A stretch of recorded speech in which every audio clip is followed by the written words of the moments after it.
Chapter 1. The stabbing pain in my stomach hit me hard, and I instinctively took a sip of my fiancée's water. In front of all our friends, Sarah tossed the glass I'd just used into the trash. My eyes welled up. After 10 years together, I can't even share a sip of your water? Sarah, or Sarah Lynn, as she sometimes insisted on being called, looked at me coldly. I find it unsanitary to touch things other people have used. Sarah had a thing about cleanliness. Anything of hers that I touched, without exception, would be thrown away. But when I saw her, the self-proclaimed germaphobe, turn around and eat cake that Ethan had just fed her without hesitation, my heart ached. Ethan shot me a smug look. He knew I didn't drink, so he'd intentionally kept pushing drinks on me, which had triggered my stomach pain. And Sarah, my fiancée, had once again humiliated me in public. In the past, I might have argued with her, demanding to know why she treated me so differently. But this time, I didn't want to fight. As everyone watched, amused by my misery, I prepared to leave the private room. But probably because of the alcohol, my steps faltered, and I stumbled against the door. Sarah frowned and asked what was wrong. I was about to say I was fine when Ethan jumped in. Sarah, it's all my fault. I shouldn't have given John that drink. Don't be mad. If you want to blame someone, blame me.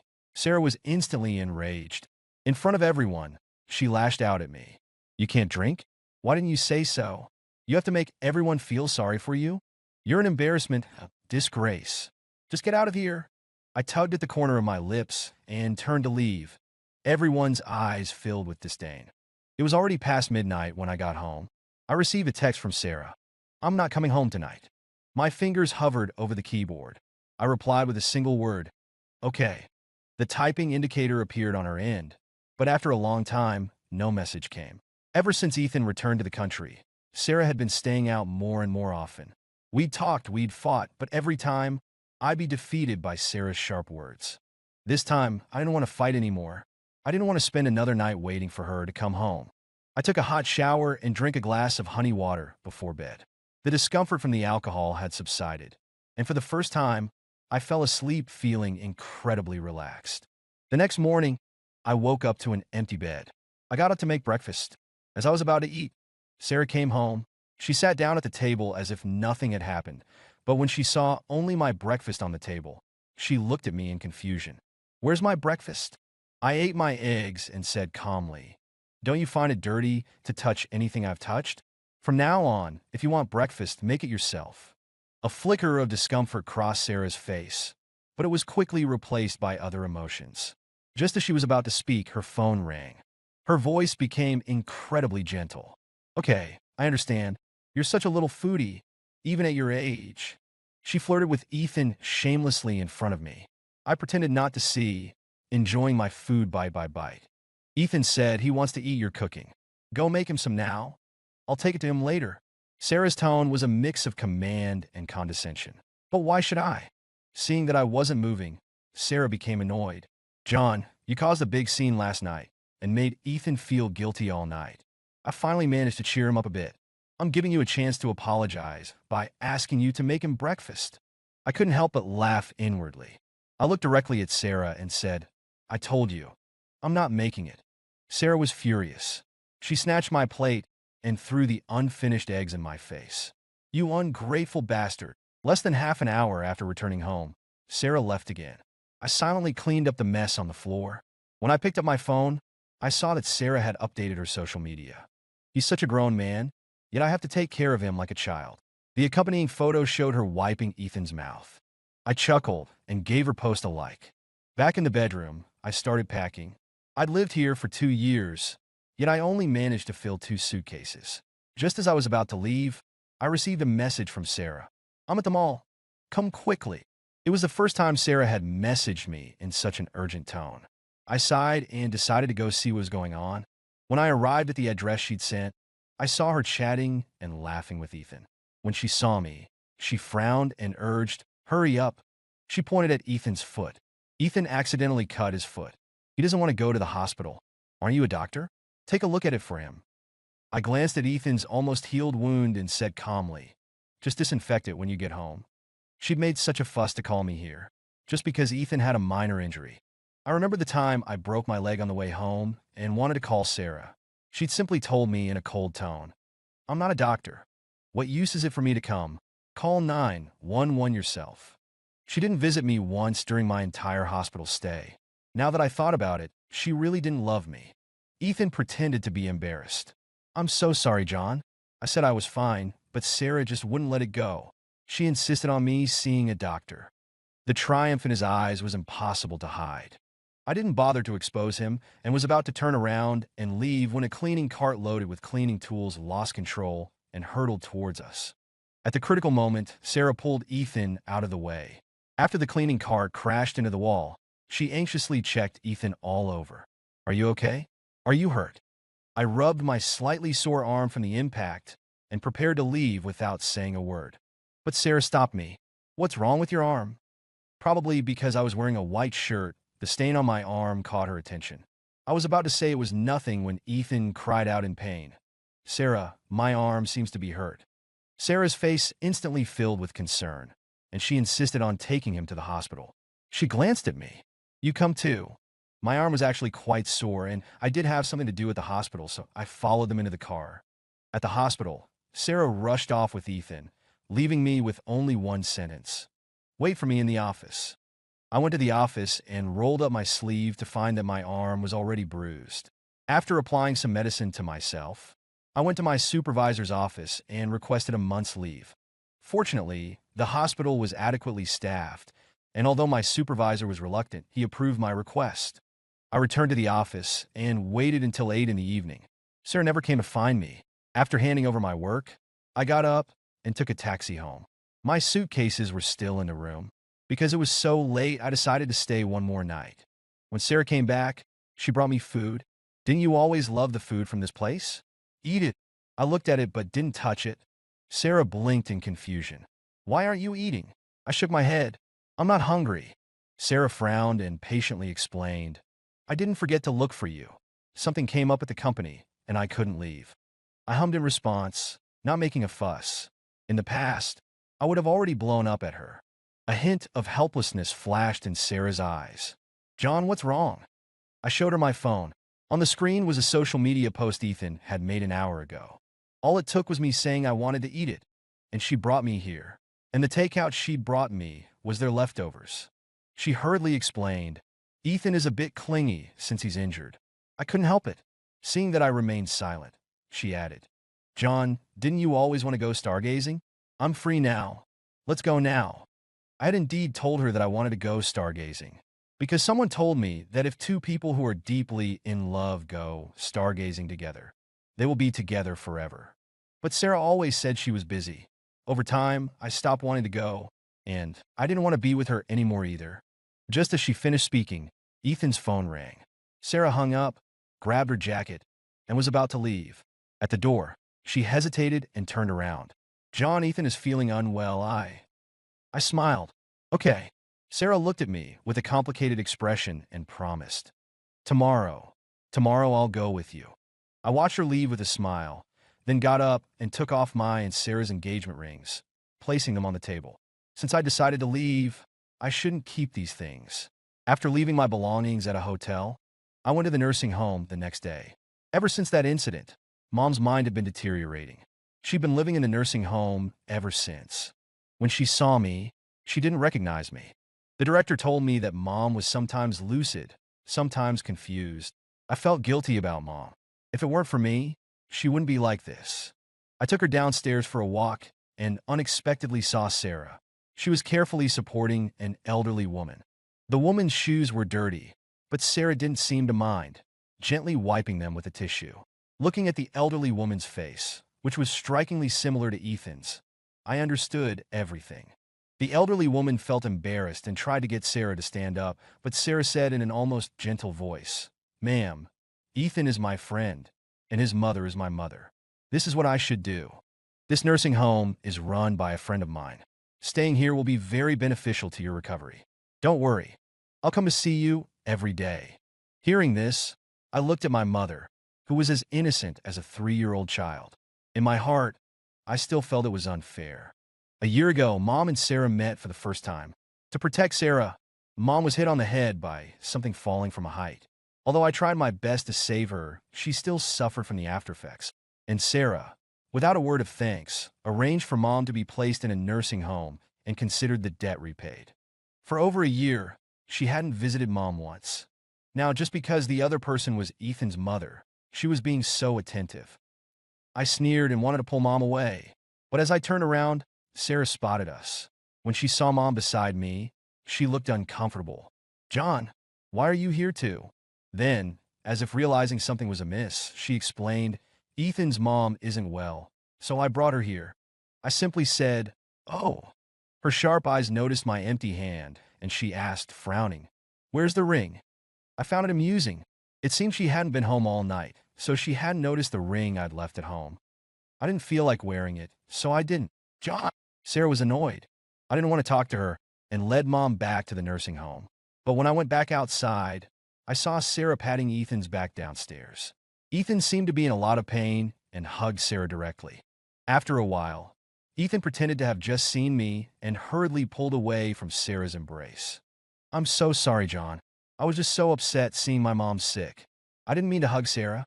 Sarah looked at me disapprovingly. "Why are you explaining yourself? Can't friends comfort each other?" I nodded, preparing to walk around them and leave.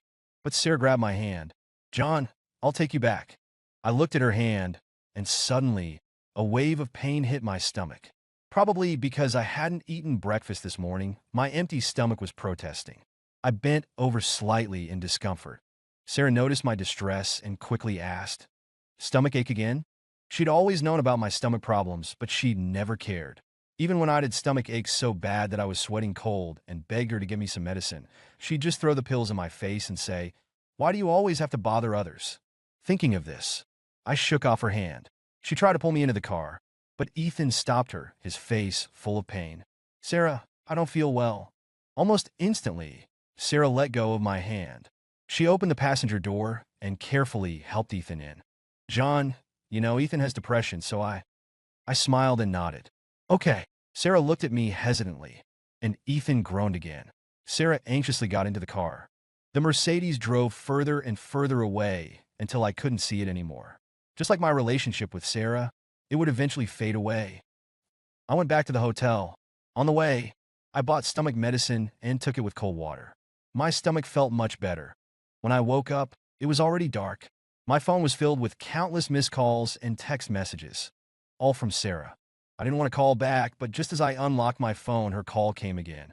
I still answered it. Sarah's furious voice came from the other end. "John, where are you now? Where are your things? Why are they all gone? And the ring, why aren't you wearing it?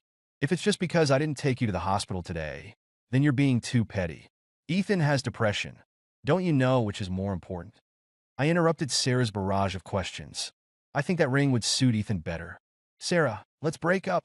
After saying that, I ignored Sarah's stunned silence on the other end and hung up directly. Sarah kept calling, so I blocked her number. Finally, peace and quiet. However, half an hour later, a call that filled me with panic came. Chapter 2. "Mr. Walker, it's not good. Your mother fell?" It was a call from the nursing home. When I heard what happened, I didn't have time to think. I called a taxi and rushed to the nursing home. But when I entered Mom's room, I found her sleeping peacefully in bed. There was just an unexpected guest in the room. Looking at Sarah, who was already waiting there, I felt relieved and annoyed at the same time. God knows how fast my heart was beating when I came here. So as not to wake Mom, I silently walked out of the room. Sarah quickly followed. "Was that fun?" I asked coldly. Sarah was taken aback, seemingly not expecting this reaction from me. In the past, I was always the one catering to her, never even uttering a harsh word. How could I ever give her the cold shoulder? After a moment of silence, Sarah said awkwardly, "You blocked my calls, so I had no other way." I let out a humorless laugh. Sarah pursed her lips and asked, "What's with the ring? And what you said, why do you want to break up with me?" I stared at Sarah intently. Did she still not know why I wanted to break up with her? Sarah seemed to know what I was thinking and said impatiently, "I won't break up with you, John. Everyone in our circle knows that I'm going to marry you. If you break up with me now, what will people think of me?" I couldn't help but laugh. "So what?" Sarah seemed at a loss. "John, if it's because of Ethan, I can promise you that I won't be so close to him in the future. But he helped me before. I can't just stand by and watch him suffer from depression without helping him. Can I? John, can't you understand me? I didn't know how Ethan had helped Sarah before, but it didn't matter to me anymore. I took one last look at my sleeping mother and said to Sarah, I'll take my mom out in a couple of days. Please don't play these jokes on me again. Also, since we've broken up, please don't contact me anymore. After saying that, I wanted to leave the nursing home. Sarah relentlessly chased after me. John, I said, I won't break up. I didn't know what had gotten into Sarah tonight. Didn't she like Ethan? Wasn't my willingness to break up with her exactly what she wanted? I looked at her coldly. And then what? Faced with my pressing questions, the usually strong Sarah stammered. I laughed and continued for her. And then, let me watch you flirt with another man. Let me watch you stay out all night. But I can't say anything. I can't ask, because if I do, it means I'm petty. It means I'm jealous and trying to sabotage your pure friendship. We've been together for so long, and just because I drank your water, you can throw away the glass in disgust. Then I ask you, what's the point of all this? Sarah was forced to retreat by my words, her face even turning pale. She moved her lips but couldn't utter a single word of rebuttal. I found it funny. The pent-up frustration I'd been carrying in my heart for days was clamoring to be released. Sarah, you're such a hypocrite. You disgust me. With that said, the taxi I'd called arrived just in time. I got out of the car, ignoring Sarah's stunned expression. It felt good to finally say those things out loud. The next day, I went to pick up my mother. Then, through a friend's connections, I arranged for her to be transferred to a better nursing home. In the following days, Sarah tried to call and text me using different methods, all insisting that she would never agree to break up. I was fed up and changed my phone number. Finally, the world was quiet. After the long holiday, I returned to work at the hospital. On my first day back, Olivia came to find me. She was a renowned beauty in the thoracic surgery department and also my classmate from medical school. Olivia not only came from a good family and was beautiful, but she was also an exceptional surgeon. John, I heard you broke up. I raised an eyebrow, not surprised that she knew. She was nicknamed the thoracic surgery gossip queen. No gossip could escape her grasp. Seeing that I didn't deny it, Olivia's eyes actually lit up with obvious joy. She happily patted my shoulders, saying, "Good riddance." I was puzzled by her reaction and was about to ask when a patient came to the door. But the people who came were unexpected. It was Sarah and Ethan, whom I hadn't seen in a long time. Ethan's face was pale, and Sarah was pressing on his wrist. When she saw me, Sarah froze. When she saw Olivia's hand still resting on my shoulder, her face darkened. She let go of Ethan and rushed over, slapping Olivia's hand away.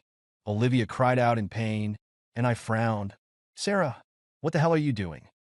Sarah looked much thinner and had dark circles under her eyes. She used to be very particular about her appearance.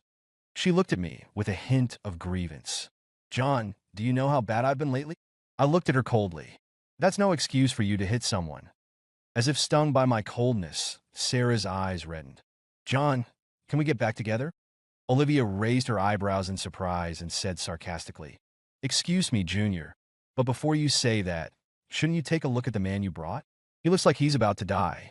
Sarah was also our classmate, a year younger than Olivia and me. Sarah only then remembered Ethan, whom she had brought, and hurriedly explained to me, John, Ethan and I are not what you think. He had a suicide attempt due to his depression, so I had to bring him to the hospital. Suicide attempt. I glanced at Ethan's so-called wound.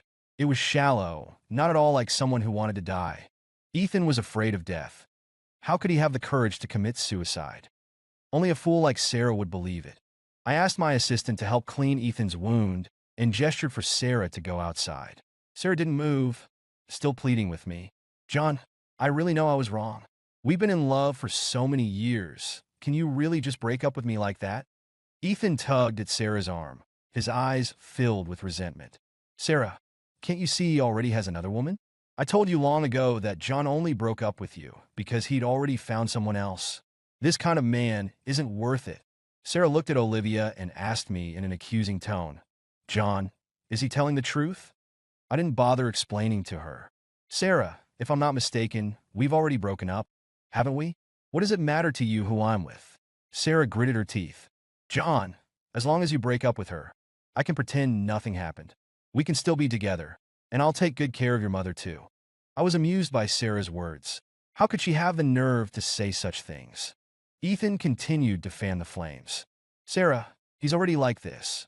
Why do you still choose to forgive him? This kind of person, if they do it once, they'll do it again. Don't give him another chance to hurt you. Hearing Ethan's baseless accusations, I was about to retort when Olivia, who was beside me, crossed her arms and sneered. I finally remember who you are. What? Haven't you had enough of acting? Olivia looked at Sarah with disdain. But then again, only a fool like her would be deceived by you. A flicker of confusion crossed Sarah's eyes, and she subconsciously asked, "What do you mean?" Olivia laughed. "Back then, when you were bullied, it was this guy who came to your rescue, right? And then he told you that because he helped you, he was bullied instead and developed depression." Sarah was stunned but still nodded. I understood. So this was what Sarah meant when she said Ethan had helped her. But from Olivia's tone, the truth seemed to be different. Olivia scoffed, her laughter turning into a full-blown giggle. Ethan was visibly flustered. "You idiot, he was the one who called those people. Then he swooped in and played the hero, completely manipulating you. Ha ha, you actually fell for it." Sarah was in disbelief and turned sharply to ask Ethan, "Is she telling the truth? Did you lie to me?" Ethan's expression betrayed him without him having to say a word. He panicked and took 2 steps back. "Sarah, let me explain." Sarah slapped Ethan hard across the face, and it quickly swelled up. Get out! Get out of here!" Ethan covered his face and fled in disgrace. Sarah gasped for breath and looked at me helplessly. "John, I was deceived by him. He was the one who kept driving a wedge between us. I know everything now. Let's start over. I promise I won't treat you like that again."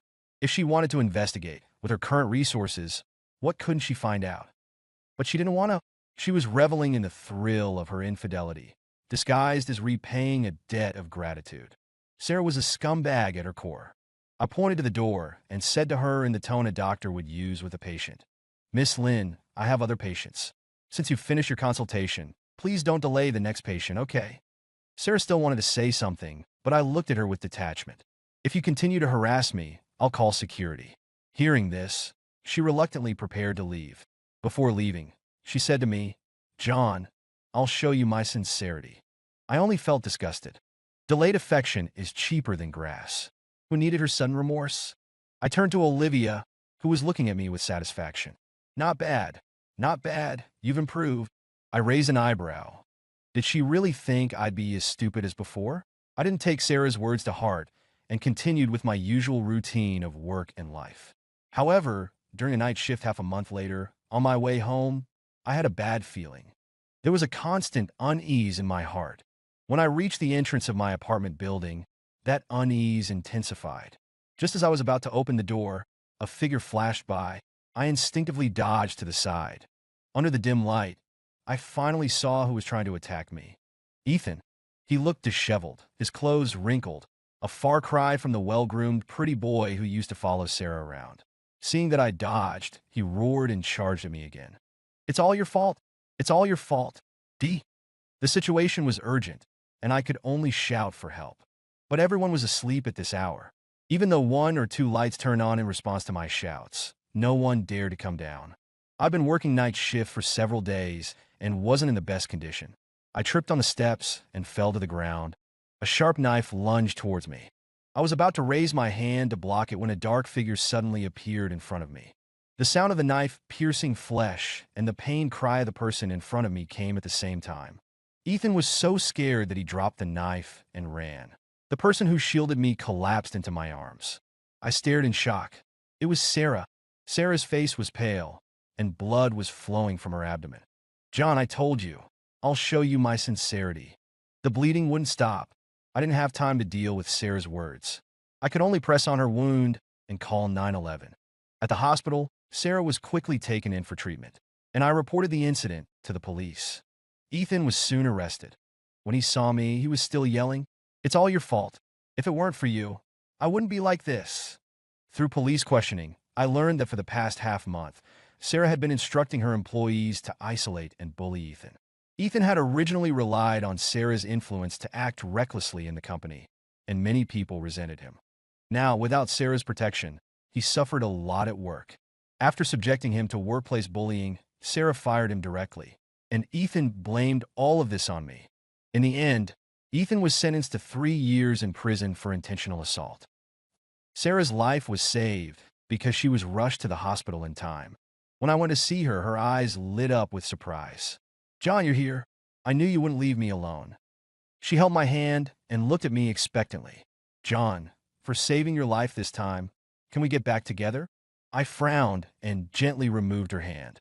"Sarah, I'm here to thank you for saving me, but I won't get back together with you because of this. I don't love you anymore. Please face reality, okay?"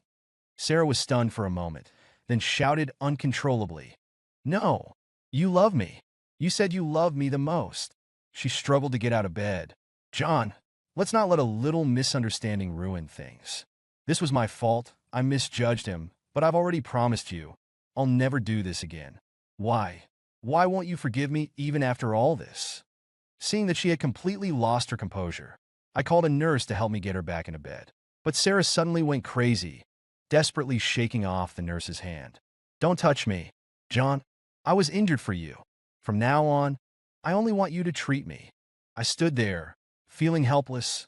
I was trying to figure out how to explain things to Sarah when Olivia walked in from outside and, without saying a word, helped me guide Sarah back to the bed. After pressing her onto the bed, Olivia smiled and warned her. "Let me tell you, that scumbag Ethan wouldn't have come to mess with you if it weren't for you. Don't think you can do whatever you want just because you took a knife for him. I won't indulge you." Sarah roared. "This is between John and me. Who are you? What's it to you?" Seeing that she was about to lose control again, I instinctively stepped forward and pulled Olivia behind me. "She's my girlfriend.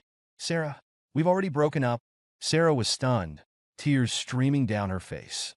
"John, do we really have no chance?" This was the first time I'd seen Sarah so vulnerable, almost pleading, but there was no stir in my heart. I held Olivia's hand and replied firmly, "Yes." Sarah slumped onto the bed, staring blankly at our clasped hands. Olivia leaned in with a smile. "Dr. Walker, why do you think I'm here?" Before I could answer, her kiss landed on my cheek. "Well then, let's make this fake relationship real." Olivia's teasing made me blush crimson. After Sarah was discharged from the hospital, Olivia and I started our shameless life together. I heard that Sarah's personality changed drastically after she went back, and she would often scold her subordinates. Her company eventually went bankrupt. Sarah's parents were very dissatisfied with her and stopped giving her financial support. Later, Sarah frequented entertainment venues and contracted AIDS 6 months later. I couldn't help but sigh. Olivia pinched my cheek and glared at me. "What? Feeling sorry for her?" I quickly hugged my beloved and kissed her on the cheek. "It's all in the past. You're my future.